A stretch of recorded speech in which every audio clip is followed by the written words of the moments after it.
Right. So anyway, Gloria, if you can speak to us about what historically might be happening today that is impacting African American marriages and the high divorce rates compared to other groups. Well, African Americans have a very unique history in this country. And because this country, as part of American history, dealt with the issue of slavery without dealing with the ramifications and the consequences of slavery.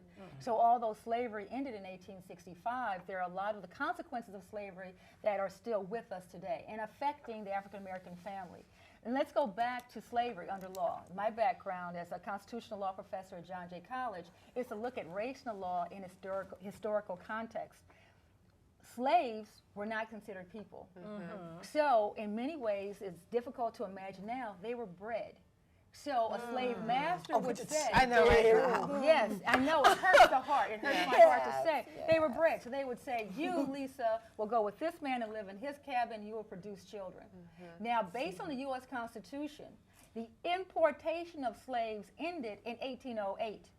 So that meant it was more valuable to have a human being. But how do you have one if you can't import them? You make them yourself. Wow. So now you have this increase in slave masters creating their own property, as well as more of an investment of the breeding of slaves. And so you had some free people, of course, at the same time, because there have been free Africans here in this country since the 1600s. Where in that you think about that married couple, and that married couple back in the 1600s, Anthony and Mary Johnson, the first African American couple. So Anthony and Mary Johnson. Anthony and Mary Johnson. I want you to understand their names were not Anthony and Mary Johnson when they were in Africa. They didn't live next door to the Jacksons and the Smiths. So they were brought to this country, their names were changed. First they were changed to Spanish names, Antonio and Maria, and then they were changed to Anthony and Mary Johnson. They were the first recorded African American couple. And they were free? And they were started off enslaved, they bought their freedom, owned property, and had white and black servants of their own. Interesting. And then the laws changed in the 1600s, taking away the basic humanity of Africans, and it was during that time we have this split. Now, when you say taking away the humanity, So under law, they had no right of self-defense. So I'm glad you asked that question. That meant that a husband could not protect his wife. That meant a mother could not protect her children. no right to self-defense. And there's no right to self-defense. Children could not protect their parents. So in the 1600s, we start to see this wedge that's being put between the two. And then by the end of the 1600s, it becomes servitude for life. Initially, it was servitude just for your life. Now it's servitude for life in perpetuity. Wow. The white indentured servants would serve 10 years, 13 years, and then they would be free.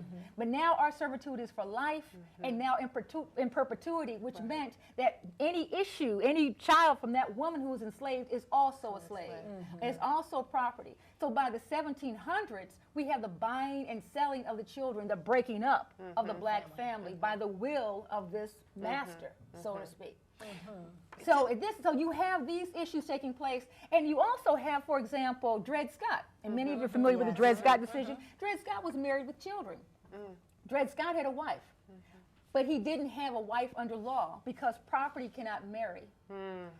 So that's why we jump the broom today, because that was something that's left over from that slave time period. The ceremony of jumping the broom. That's what. Well, just look at it this way. Okay. My husband and I jumped the broom when we were married. Right. We had our legal marriage, but we also jumped the broom as part of what's left over from that tradition. So if you have those traditions that are positive left over, think of the traditions that are negative that are left over from that time period. Oh, interesting. Yes, But isn't that a interesting. because that's the question that comes, and the argument will be, well, you know, that was hundreds of years ago. Right. Okay. And it isn't in our DNA, and it's not in our, you know, in our DNA. And so what is that, you know, we have, certainly we have our humanity, we have conscious choice, we're working, we have all these things.